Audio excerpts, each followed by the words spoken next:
खबर के साथ बिहार के सरकारी स्कूलों में शिक्षकों और छात्रों को बड़ी राहत देते हुए 6 दिन की छुट्टियां बढ़ा दी गई हैं और छुट्टियों में कटौती पर के पाठक के आदेश को सरकार ने वापस ले लिया है। स्कूलों में नई छुट्टियों की घोषणा कर दी गई है। अब स्कूलों में 6 दिन और अवकाश मिलेगा। कमेटी की रिपोर्ट पर शिक्षा विभाग के एसीएस ने नई छुट्टियां लागू कर दी हैं। पिछले 1 साल में छुट्टियों में कटौती का शिक्षक विरोध कर रहे थे। न्यूज 18 ने इस खबर को प्रमुखता से दिखाया था। अब शिक्षा विभाग के फैसले के बाद शिक्षकों और छात्रों को राहत मिली है।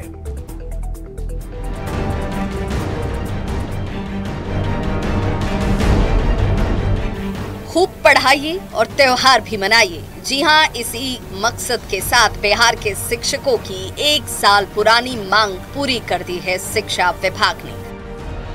शिक्षा विभाग के एसीएस सिद्धार्थ ने छात्र और शिक्षकों के हितों को ध्यान में रखते हुए गुरुजी को मिलने वाली छुट्टियों की संख्या बढ़ा दी और राखी के त्योहार से पहले शिक्षिका बहनों को बड़ा तोहफा दे दिया। इसके पहले पिछले साल अगस्त 2023 में बिहार शिक्षा विभाग के एसीएस के पाठक के निर्देश पर कई तरह की छुट्टियों को रद्द कर दिया गया था।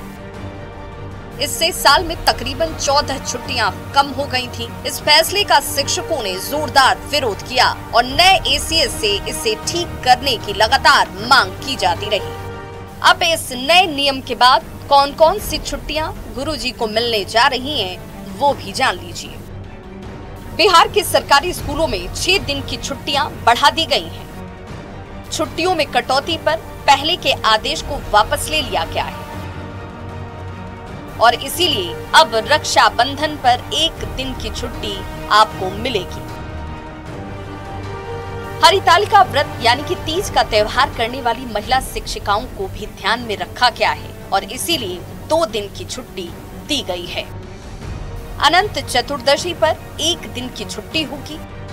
वहीं जीवित पुत्र का व्रत, जिसे ज्योतिया के नाम से जाना जाता है, उस दिन भी 1 दिन की छुट्टी शिक्षिकाओं को मिल चुकी है। गुरु नानक जयंती या कार्तिक पूर्णिमा, इस दिन भी 1 दिन की छुट्टी दी गई है।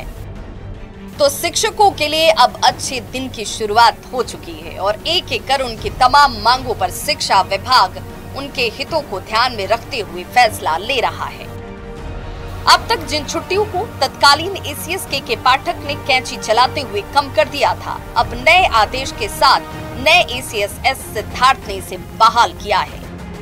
अब से पहले शिक्षकों को रक्षाबंधन, तीज, ज्योतिया, दुर्गा पूजा, छठ, दीपावली, भैया दूज, गुरु नानक जयंती, चित्रगुप्त पूजा जैसी त्योहारी छुट्टियां नहीं मिल रही थी और बार बार इसे लेकर शिक्षक अपनी आवाज उठा रहे थे। तो लीजिए, अब मन लगाकर आप बच्चों को पढ़ाइए और त्योहार भी मनाइए। पटना से न्यूज 18 के लिए रजनीश की रिपोर्ट।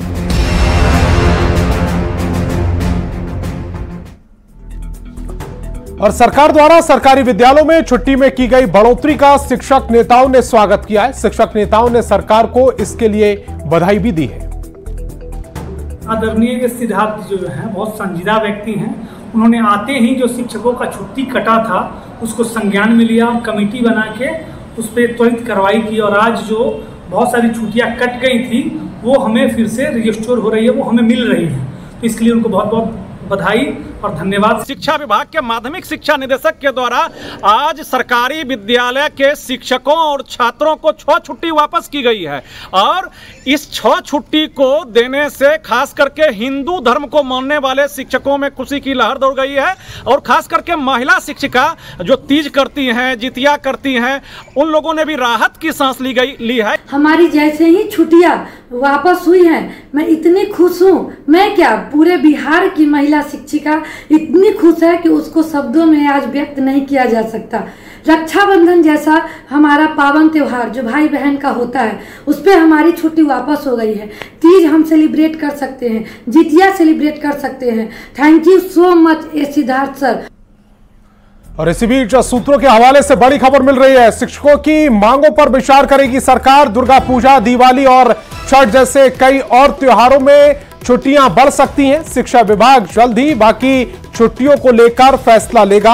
आज कमेटी की रिपोर्ट पर 6 छुट्टियां बढ़ी है। शिक्षकों ने हिंदुओं के त्योहारों में छुट्टियां और बढ़ाने की मांग की है। जल्द ही बैठक कर इस पर फैसला लिया जाएगा। तो बड़ी खबर आपको बता रहे, बाकी छुट्टियों पर जल्द फैसला लिया जाएगा। कुछ और छुट्टियां जो है वो शिक्षक चाहते हैं। हालांकि 6 छुट्टियों पर मोहर लग चुकी है। 6 छुट्टियां उन्हें एक्स्ट्रा मिलेंगी अब, जो पहले मिलती थी, लेकिन बाद में के पाठक ने उन्हें बंद कर दिया और अब एक बार फिर उस फैसले को पलट दिया गया है। शिक्षा विभाग ने TCIL और CMD को चेतावनी दी है। ACS S सिद्धार्थ ने पत्र लिखकर चेतावनी दी है। FIN और LIP किट की आपूर्ति करने के निर्देश दिए गए हैं। किट की सामग्री की गुणवत्ता में कमी पाए जाने पर सीधी कार्रवाई होगी। एजेंसी के खिलाफ शिक्षा विभाग सीधा FIR कराएगा। कहा है कि विधानमंडल में इसकी एजेंसी पर सवाल उठा है। MLC की गुणवत्ता की शिकायत पर भारी आपत्ति दर्ज कराई गई थी। आज समय पर आपूर्ति कराने और गुणवत्ता का ख्याल रखने का निर्देश दिया गया है। और तेजस्वी यादव ने एक बार फिर बिहार में बढ़े हुए आरक्षण को 9वीं सूची में शामिल करने की मांग करते हुए NDA सरकार पर निशाना साधा। तेजस्वी यादव की ओर से बार बार आरक्षण और 9वीं अनुसूची की बात करते हुए NDA नेताओं ने पलटवार किया है। उसको 9वीं अनुसूची में क्यों नहीं डाल रहे? बिहार विधानसभा का चुनाव भले ही अगले साल हो, राजनीतिक दलों के नेता अभी से चुनावी मोड में आ चुके हैं। 15 अगस्त से अपनी राजनीतिक यात्रा पर निकल रहे आरजेडी के नेता और विधानसभा में नेता प्रतिपक्ष तेजस्वी यादव ने आरक्षण के मुद्दे को गरमाना शुरू कर दिया है। तेजस्वी बार बार बिहार में बढ़े हुए आरक्षण को 9वीं अनुसूची में शामिल करने का मुद्दा उठाते रहे हैं। जो आरक्षण को हम लोगों ने बढ़ाया, उसको 9वीं अनुसूची में क्यों नहीं डाल रहे?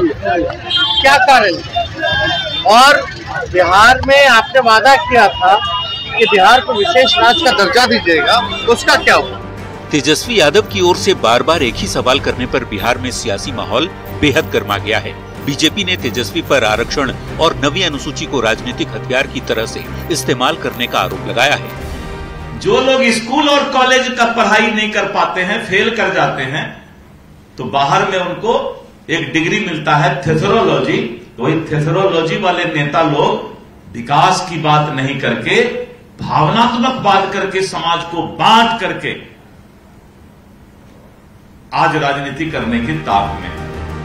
तेजस्वी को जवाब देते हुए जेडीयू कोटे के मंत्री विजय चौधरी ने कहा कि नीतीश सरकार ने पहले ही आरक्षण के दायरे को 9वीं अनुसूची में शामिल करने का प्रस्ताव केंद्र सरकार को भेज दिया है, जबकि सुप्रीम कोर्ट में भी सरकार मजबूती से अपील कर रही है। लेकिन तेजस्वी यादव दूसरे के लिए काम का क्रेडिट लेने की कोशिश में लगे हैं। क्योंकि ये काम सफलता से हो गया और आरक्षण सीमा बढ़ा दी गई और अब लग रहा है कि जनता में इस बात का काफी प्रभाव है, तो अब घुस के इसका श्रेय लेना भी चाह रहे हैं। बिहार का विधानसभा चुनाव बेहद नजदीक है, अगले साल ही होने वाला है। ऐसे में आरक्षण जैसे आजमाए हुए मुद्दे पर सियासी माहौल गरमाना लाजिमी है। सत्ता पक्ष के नेता जहां तेजस्वी पर क्रेडिट पॉलिटिक्स का आरोप लगा रहे हैं, तो विपक्ष के नेता तेजस्वी यादव के साथ खड़े दिखाई दे रहे हैं। आने वाले दिनों में इस मुद्दे पर सियासी माहौल के और भी ज्यादा गरमाने की उम्मीद है। न्यूज़ 18 के लिए पटना से रवि एस नारायण के साथ ब्यूरो रिपोर्ट। और सुप्रीम कोर्ट ने SC/ST आरक्षण में कोटे के अंदर कोटे की बात कही है, जिसके बाद देश के साथ साथ बिहार की सियासत भी गर्म है। राजनीतिक दल फैसले की नजाकत को देखते हुए सधुए अंदाज में बयान दे रहे हैं। वहीं इस फैसले के बाद बिहार की कुछ दलित जातियों के संगठन से जुड़े लोग सुप्रीम कोर्ट के फैसले की सराहना कर रहे हैं और इस फैसले को बिहार में भी लागू करने की बात कर रहे हैं। इन लोगों का कहना है कि ऐसी जातियां जो आज तक हर क्षेत्र में पिछड़ी हुई हैं, उनके लिए यह फैसला महत्वपूर्ण साबित हो सकता है। इन लोगों से बात की हमारे संवाददाता आनंद अमृतराज ने। तीनों का जो हमारे साथ दलित समाज के कुछ संगठन के लोग हैं और हर जाति के लोग हैं और इनसे बात करेंगे कि सुप्रीम कोर्ट के इस फैसले पर इनकी राय क्या है। सुप्रीम कोर्ट के इस फैसले पर क्या कहेंगे? सुप्रीम कोर्ट का जो फैसला आया है उनका हम लोग समर्थन करते हैं और सुप्रीम कोर्ट लगभग 25-30 वर्षों के बाद माननीय सर्वोच्च न्यायालय के 6-1 के बेंच ने जो है शेड्यूल कास्ट और सब शेड्यूल कास्ट जो बाबा साहब के संविधान में विश्वास रखते हैं और संविधान को मानते हैं। बाबा साहब चाहते थे कि समाज के निचले पंक्ति में जो खड़े लोग वर्ग हैं उसको मुख्य धारा से जोड़ा जाए। आज़ादी का 75 साल हो गया है। बिहार में शेड्यूल कास्ट में 22 जातियां हैं। 22 जातियों में दुसाध, चमार, धोबी, पासी, डोम, मेहतर, हलालकोड़, दबगर, बंतर, पान, भुइयां, रजवाड़, तुरी, भांसी, गौरी, भोक्ता, ये जातियां हैं। लेकिन जो है आरक्षण का जो है चाहे शैक्षणिक रूप से हो, आर्थिक रूप से हो, सामाजिक हो, राजनीतिक रूप से हो, दुसाध, चमार, धोबी, पासी आपको देखने को मिलेगा और पॉलिटिकल रूप से मुसर भी। लेकिन और जो जातियां छूट गई, जो 18 जातियां इसका मैं नाम लेना चाह रहा हूं, उनका मुख्य धारा से एक भी नट का एमएल नहीं है। अरे भाई, ये जो कमजोर वर्ग का जो शेड्यूल कास्ट है, जिसको डिप्रेस शेड्यूल कास्ट कहते हैं, वंचित कहते हैं, उसको मुख्य धारा से न्यायालय ने उसको आगे लाने के लिए पहल किया है। इसके लिए सम्मान करना चाहिए सर्वोच्च न्यायालय का। हम लोग सम्मान करते हैं बिहार से। हम लोग संविधान मानने वाले लोग हैं। हम लोग बाबा साहब के बताए हुए रास्ते पर चलने वाले लोग हैं। हम सुप्रीम कोर्ट क्या इस फैसले का स्वागत करते हैं। बहुत खूबसूरत फैसला है। एक फैसला हम लोग गरीब तबके के लोगों को, जो आज आज़ादी का 76 साल बीत गया, अनुसूचित जाति वर्ग में ही शामिल नट जाति को आज तक विधानसभा, विधान परिषद, राज्यसभा, लोकसभा नहीं भेजा जाना सरकार के नीति और नियत को दर्शाता है। सुप्रीम कोर्ट के फैसले के जो आई है और 7 पीठ ने, संविधान के 7 पीठ ने जो यह निर्णय लिया है, मैं उनका सबसे पहले तो स्वागत करता हूं कि जो SC ST हैं, जो हर राज्य में कुछ SC ST रिजर्वेशन के कुछ वर्चस्व जातियां हैं जो रिजर्वेशन के सबसे ज्यादा फायदा लिए हैं, तो सुप्रीम कोर्ट ने कहा है कि मैं इनको सोशल बैलेंस करूं। तो हमारे साथ दलित समाज के कुछ लोग जो किसी न किसी संस्था से जुड़े हुए हैं, जिन्होंने अपनी बात रखी। कैमरामैन सुबोध के साथ आनंद अमृतराज, न्यूज 18 नेटवर्क, पटना। और पंचायती राज मंत्री केदार गुप्ता ने बड़ा बयान दिया है। केदार गुप्ता ने कहा कि अगर तेजस्वी के कार्यकाल में पंचायती राज विभाग में बड़ी गड़बड़ी हुई है और जल्द ही इसका खुलासा भी किया जाएगा। केदार गुप्ता ने कहा कि पंचायती राज भवन और सोलर योजना से गांव-गांव तक सोलर लगाने के कार्य में गड़बड़ी हुई है। विभाग इसकी जांच कर रहा है। तेजस्वी यादव के शासनकाल में जिन जिन योजनाओं का काम हुआ था उसमें टेंडर में गड़बड़ी हुई है। हर वार्ड में सोलर ऊर्जा से रोशनी पहुंचाने को लेकर काम हो रहा था। तेजस्वी प्रसाद यादव के शासनकाल में इस योजना में लूटपाट हुआ है। इस पूरे मामले की जांच का टेंडर रद्द किया जाएगा। और मैं अपने विभाग में भी, पंचायत सरकार भवन में भी, जो भवन विभाग जो शेड्यूल पर काम हो रहा था, जो टेंडर होने पर 10% और 15% बिलों में, महागठबंधन में जो काम हुआ उसमें तो लूटपाट हुआ। सिर्फ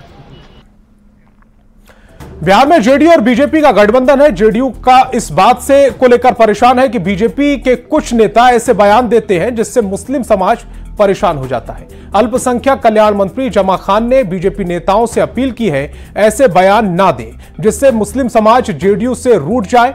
मंत्री जमा खान से खास बातचीत की हमारे संवाददाता आनंद अमृतराज ने। क्यों नहीं मिल पा रहा है? नहीं, जेडीयू को मिला है, 25% लगभग मिला है, आगे भी मिलेगा। कुछ नेता ने काम किया है, सब कहता है। नीतीश कुमार जी ने मुस्लिम समाज चिल्लाता है कि हमने काम किया, लेकिन कुछ चीजें जैसे हम गठबंधन में कुछ चीजें कभी आवाज उठ जाती है जिससे कहीं मुसलमान नहीं समझ पाता है। लेकिन मैं इतना जरूर कहूंगा, आने वाले दिनों में 25 में मुसलमान 70% से ऊपर मुस्लिम समाज नीतीश कुमार के चेहरे पर वोट करेगा। अच्छा जमा जी, आपको कहीं ये लगता है क्या कि आपका गठबंधन बीजेपी के साथ है जिसकी वजह से मुसलमान आप लोग की तरफ नजदीक नहीं आ पाते हैं? देखिए, काम तो सरकार कर रही, केंद्र सरकार काम कर रही, सबके लिए कर रही है। कुछ नेता ऐसे हैं, कभी बोल देते हैं जिसकी वजह से कुछ जो भावनाओं मुस्लिम में बह जाते हैं। और यही लालू जी हैं, कोई काम नहीं किए, सिर्फ ठगने का काम किया, लेकिन वो बोल देते हैं उनके प्लस में। थोड़ा ऐसा कहीं कहीं मुसलमान को समझ में आया, लेकिन मुस्लिम समाज समझता है नेता नीतीश कुमार जी जमीन पर काम किया, कोई नहीं किया है। मतलब आप क्या चाहते हैं कि जो बीजेपी के नेता इस तरह का बयान देते हैं बिहार में उस तरह का न दे? हम नहीं देना चाहिए। देखिए, ये जो है संवैधानिक दायरे में सबको रहना है, सबको लेकर चलना है। और जो आज दिल्ली से काम हो रहा है, केंद्र से काम हो रहा है, हर समाज के लिए हो रहा है, हर समाज के लिए, क्या हिंदू, क्या मुसलमान, क्या सिख, क्या ईसाई, सबके लिए काम करते हैं। लेकिन कुछ ऐसे लोग बोल देते हैं, कभी कभी उसका एंटी समस्या हो जाती है, कभी कभी नुकसान हो जाता है। तो कैसे होगा? कभी बातचीत आप लोगों ने बीजेपी से करने की कोशिश की है कि भाई इस तरह का सब ठीक हो गया है, अब कोई बात नहीं है। जब नेता नीतीश कुमार जी हैं, तो जब तक साथ हैं, निश्चित तौर पर ऐसा कोई घटना नहीं घटेगा, ऐसी कोई वारदातें नहीं होंगी, ऐसा कोई बातें नहीं करेगा। जो नीतीश कुमार जी का चेहरा ऐसा है कि सेकुलर है, सबको लेकर चलने की बात करते हैं। बीजेपी के कौन ऐसे नेता हैं जो आप लोग को परेशान कर देते हैं ज्यादा? नहीं, ऐसी कोई बात नहीं है, ठीक है। उसमें 1-2 लोग थे, और सीधी बात। गिरिराज सिंह ने कई बार बयान दिया सर, कि आपको लगता है कि उनके वजह से भी दिक्कत होता है? नहीं देखिए, वो लोग हमारे सीनियर भाई हैं, वो भी चाहते हैं, वो भी मानते हैं, वो भी काम करते हैं, जिस क्षेत्र से आते हैं हर समाज का काम करते हैं, तो इसलिए कभी बोली से कुछ ऐसा होता है कि जो नुकसान हमको हो जाता है। तो ये तो बिहार के अल्पसंख्यक कल्याण मंत्री जमा खान जिन्होंने इशारों सारों में बीजेपी कुछ नेताओं पर निशाना साधते हुए चुटकी ली है कि भाई कुछ बयानों की वजह से मुसलमान के वोट जेडीयू से छिटक जाता है, अगर ऐसा न हो तो जेडीयू की तरफ मुसलमानों का वोट आ सकता है। कैमरामैन दीपक के साथ आनंद अमृतराज, न्यूज 18 नेटवर्क, पटना। और गोपालगंज में बीजेपी की जिला स्तरीय कार्य समिति की बैठक में स्वास्थ्य मंत्री मंगल पांडे शामिल हुए। उन्होंने कहा कि विधानसभा चुनाव की तैयारियों में एनडीए पूरी तरह से जुट गई है। एनडीए ने इस बार 243 सीटों में से 220 सीटों पर जीत का लक्ष्य रखा। इसके लिए मंडल स्तर और पंचायत स्तर पर कार्यकर्ताओं की बैठक जारी है। 6 सीट जीते थे, इस बार का लक्ष्य है कि उस रिकॉर्ड को तोड़ना है, और निश्चित रूप से जिस प्रकार से बिहार की जनता का आशीर्वाद मिल रहा है, अभी लोकसभा के चुनाव में 174 विधानसभा क्षेत्रों में एनडीए के कार्य नेताओं को बढ़त मिली, और जो हमारे सांसद चुनाव जीते उसमें से 174 सीटों पर एनडीए चुनाव में विजयी हुई है। तो 174 के बाद जो और 46 सीट पे हमको बढ़त बनाना है, उसकी भी योजना रणनीति एनडीए के नेताओं ने मिल के बनाया है। और केंद्र सरकार वक्फ बोर्ड पर कंट्रोल करने की तैयारी कर रही है। उसकी किसी भी संपत्ति को वक्फ संपत्ति घोषित करने और उसकी अनियंत्रित शक्तियों पर अंकुश लगाने की तैयारी है। सूत्रों के मुताबिक शुक्रवार शाम को कैबिनेट ने वक्फ अधिनियम में 40 से अधिक संशोधनों पर चर्चा की, जिसमें वक्फ बोर्ड के अधिकार क्षेत्र की जांच करने के लिए संशोधन भी शामिल है। पूर्व राज्यसभा सांसद और जेडीयू नेता गुलाम रसूल ने वक्फ बोर्ड संशोधन बिल का विरोध किया है। पूर्व सांसद ने कहा कि अगर संशोधन करना है तो इसके बराबर धार्मिक पीठ भी हैं, उसके लिए भी संशोधन बनाया जाए। चेंज करने का उनको राइट ही नहीं है। अब अगर चेंज करना चाहते, पूरा संविधान ही जब चेंज करने की तैयारी है, जब पूरा संविधान ही चेंज करने की तैयारी है, तो ये वक्फ और ये वो क्या है? मैं यहाँ एक बात और पूछूं, क्या जितने हमारे मठ हैं, आंगनबाड़ी है, मठ और आंगनबाड़ी में भी ये संशोधन लाएंगे? वक्फ के सेम नेचर का, सेम सिस्टम का जो धार्मिक पीठ बना हुआ है, क्या है? वक्फ बोर्ड ही की तो उसका दूसरा नाम है, तो क्या उसके लिए भी ये कानून होगा? वक्फ बोर्ड के अधिकारियों में संशोधन को लेकर केंद्र सरकार के बिल लाने पर मंत्री जमा खान का बयान सामने आया। जमा खान ने कहा कि केंद्र सरकार जो बिल लाएगी पहले उसे देखा जाएगा, उसके बाद कुछ कहा जा सकता है। जमा खान ने कहा कि वक्फ बोर्ड हमारे बुजुर्गों ने बनाया है, उसमें कुछ गलत नहीं होता है। अब तो बिल आ जाने के बाद ही क्लियर होगा, मालूम होगा। लेकिन वक्फ बोर्ड की जमीन ऐसी है जो आप जानते हैं, वक्फ की जमीन लगभग गलत नहीं है। वक्फ की जमीन तो लोगों ने वक्फ किया है, हमारे बुजुर्गों ने, तो उसमें हमें नहीं लगता है कहीं गलत है। बिल आने के बाद ही इस पर कोई चर्चा हम कर पाएंगे। शिक्षा विभाग के एसीएस एस सिद्धार्थ अपने अनोखे अंदाज के लिए आए दिन सुर्खियों में बने रहते हैं। एक बार फिर उनका वीडियो सोशल मीडिया पर जमकर वायरल हो रहा है, जिसमें वो स्टाइलिश लुक में बाइक चलाते नजर आ रहे हैं। बाइक चलाकर वो दानापुर गए और वहां सड़क किनारे लिट्टी चोखा का लुत्फ उठाया। उनका यह अंदाज अब सोशल मीडिया पर खूब वायरल हो रहा है। पूछने पर उन्होंने बताया कि वो सुहाने मौसम का आनंद लेने बाइक पर निकले।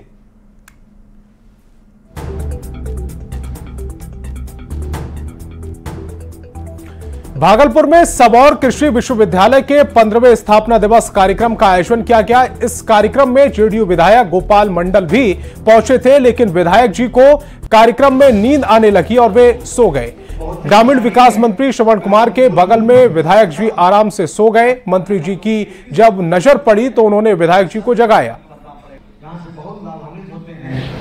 और खेतों में उपयोग करना चाहिए। बस इसी के साथ हम अपना सब लोग पूरा देश